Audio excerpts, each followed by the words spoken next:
What's up, everybody? Derek Anderson, the DA. This is my review of Halloween Ends, the latest Halloween in the Halloween franchise. Directed by David Gordon Green. It stars Jamie Lee Curtis, Andi, Matichak, Rohan, Campbell, Will Patton, and Kyle Richards. All right, so what did I think about this? Yeah, man, we need some new slasher villains. Let me tell you that right off the bat. We need like some new horror icons, right? You know, like Michael, Jason, Freddy, Leatherface, Chucky, Pinhead. They had their time. They're from like the 80s, the 70s and the 80s, right? When I grew up, when I was a little kid, right? And I mean, don't get me wrong, they're wonderful. I love them, but man, it's been so long. Like, we need creators to come up with new slasher horror villains, okay? New guys. I think the last one we had was Candyman, right? Like back in like 1992 or something like that, right? 1992, I think, when Candyman came out. It's been too long, man. I don't count Ghostface. Ghostface is just some kid in a mask, okay? And we're trying to figure out what kid is in that mask. All right, I'm talking about like a hard to kill, you know, indestructible, unbeatable horror slasher villain. All right, you know, that's what we need. We need those guys to come back, okay? You know, because the slasher genre, they're just not doing a good job with that, you know? And, you know, Halloween again, once again, Halloween Ends is right along the lines of, hey, we blew it, you know? We had a good original Halloween, the one in 2018. I thought that was good, kind of laid the foundation. There was lots of different places they could go with it, you know. A lot of people just said, hey, Michael just burnt up in the house and that's it. And that might be where they should have left it, because the fact that they did these last two films, I thought the kills were so much better than they are in this particular film in Halloween Kills. I thought Halloween Kills, man, they did it up with the kills, okay? They did that good, but the story was horrible, okay? And it seems like it's close to the reverse here, where the story is a little bit better, but the kills are terrible. But nevertheless, the story still sucks. So they make new guys, okay? That's my whole point. Make new horror villains.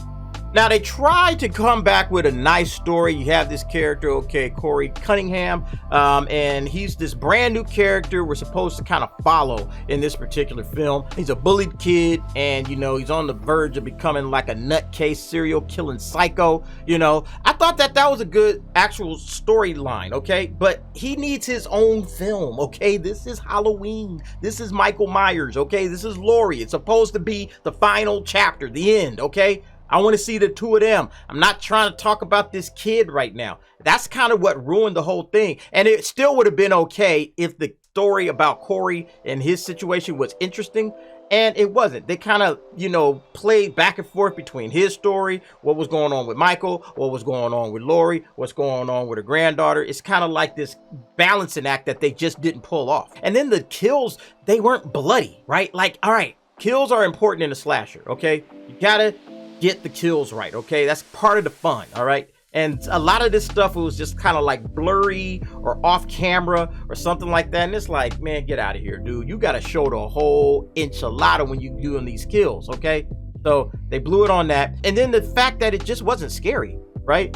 Like the original Halloween, I wouldn't say that first 2018 Halloween was necessarily scary, but it was a thriller, and there was a lot of tension packed into every scene, so you know you felt on edge even if you weren't necessarily scared. This one, there's no tension, okay? None at all. No good kills, no tension, not scary. I could watch this alone in a cemetery at midnight by myself on Halloween night, no less, and I never would be scared at all. And not only is it not scary, it's very predictable. It's just a bad Halloween movie, you know. In many ways, it's better than Kills, and that's not high praise, but you know, at least Kills got the kills right, and this doesn't even get that right. There's a couple of them that are interesting that they did all right, they tried, but you know, overall, this is just not a good addition to the Halloween franchise. Halloween Ends fails at that biggest part, not being scary. Story's engaging enough, okay?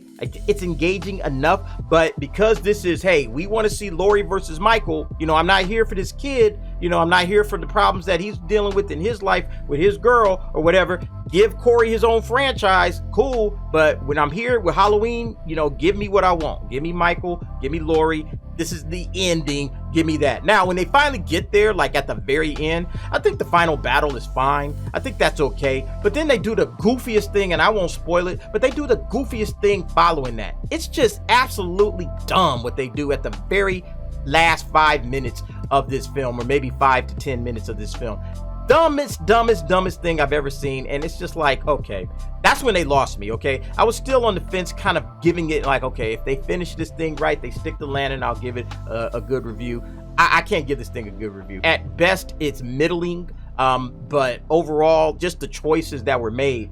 And again, your problem really lands with Corey as the protagonist. You have to get him right. He's the main character. You know, unfortunately, not Michael or Laurie. So if neither one of those are the main character and it's Halloween, what are we doing here, you know? So odd choices by the director and the writers. But anyway, folks, let's go ahead and check out the scoreboard and I'll go deeper.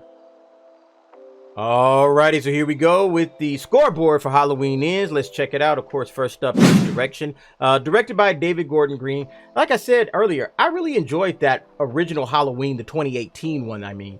I thought he did a good job. I thought that was an interesting story, you know, and I thought the direction in that was perfect, you know, as far as bringing these particular legacy characters back in a unique and interesting way. You know, it's like, hey, it's been 40 years. What are they both up to? You know, will this clash happen? You know, how's this all going to play out? I thought that that was magnificent. And then Halloween Kills just completely went off the rails. Like, I don't even understand where he was going with his story with that at all. It feels like a throwaway movie, like they really didn't have an idea for story. Let's just fill it with a bunch of interesting kills and let's have some crazy, you know, kind of mob, you know, evil dies tonight nonsense. And, you know, that's what they did with Kills.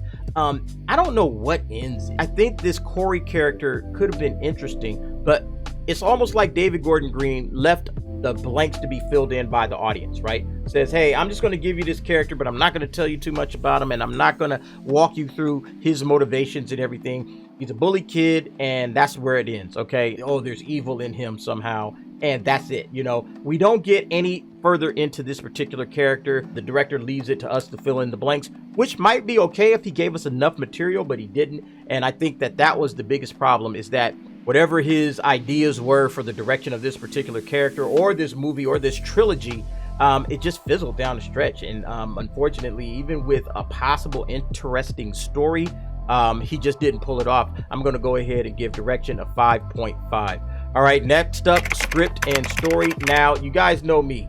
This is where most of these films are going to fall apart. And this one, it was really a tie between the direction and the script and the story for me the entire film. Because as I'm sitting up here trying to follow the story that's being told, I'm reminded constantly that, yeah, the story is there, the director's struggling to pull it off, okay? I think having this particular protagonist can work, even in a film about these two, okay? But you got to do it right, okay? You got to do it right. There were moments where I felt like, okay, Michael and Corey kind of playing this little tag team thing, and I was like, this is interesting, okay? This is interesting. Not necessarily what I was looking for, but I'm along with the ride, okay? Let's see where this goes. It doesn't go anywhere.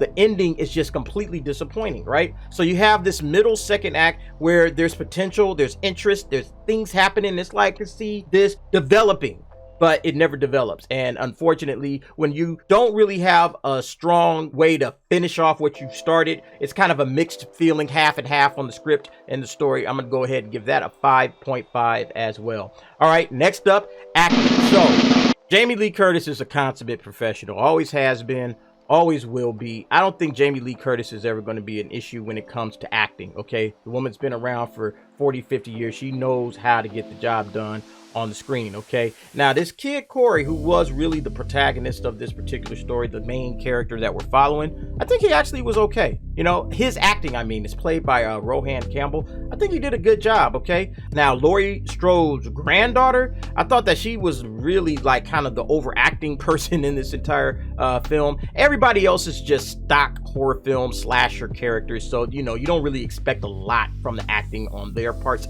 The acting in the first one, oh my God, so much better than this. But nevertheless, I think acting is probably about on par with the direction and the script, maybe a little bit better.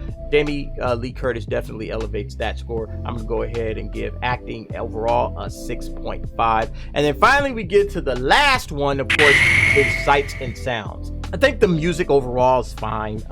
You know, it's fine for a horror film. You can't really go wrong with the music in a horror film anyway, as long as you just don't botch it and bungle it 100%. It's standard stuff, right? And same thing for the visuals. The visuals are just kind of standard, you know. I think the fact that they didn't have that much bloody kills really took this movie down a couple of pegs, okay? Because sights and sounds, especially when it comes to horror, that's what it's all about. It's about that visceral experience of seeing, you know, somebody getting absolutely massacred by a 7-foot tall walking horror show. You know, you want to see that. And, you know, this film really took it light. I don't know why. Really took it light on the blood, okay? There are some bloody scenes, don't get me wrong, but there are some kills that absolutely should have been horrific, and they weren't. And they kept pulling the camera away, or they would show it in kind of a fuzzy spot. I don't understand the decision to do that, but it definitely, you know, if you're a horror fan, if you love slashers and horrors, this is a big letdown when they do that kind of action. Sights and sounds, not bad, but not everything it could be. I'm gonna give that a 7.5. And then of course, if you look at everything, you add it up, the total score comes out to around 6.0. All right, folks, did you check out Halloween? What did you think about this particular film? Go ahead, drop down in the comments, give me your thoughts and your opinions. All right, let's go ahead and check out the overall scoreboard. We'll see where Halloween Ends fits into that. All right, folks, so here we go. You can see Halloween Ends coming in at number 23. Not an impressive film by any stretch of the imagination. It's been a good year for horror, as I said on the Smile review. I think horror has been done very, very well. I've been enjoying the way that 2022 has treated horror, but there are some outliers. You can see down there at number 27. Obviously didn't like that one too much. Halloween Ends, it should have been a better film. And, you know, if this guy, David Gordon Green, had just put a little bit more attention into Michael and Laurie, I think we would have had ourselves a winner. At least a 7, you know, at least a 7. But as it stands now, it's sitting at a 6. But nevertheless, what did you think about the film? What do you think about my rankings? Still the same top 5. Top Gun Maverick number 1, X number 2, The Batman number 3, Doctor Strange and the Multiverse of Madness at number 4, and then Bullet Train at number 5. Go ahead and give me your rankings in the comments below. I want to thank you all for watching. See you next time.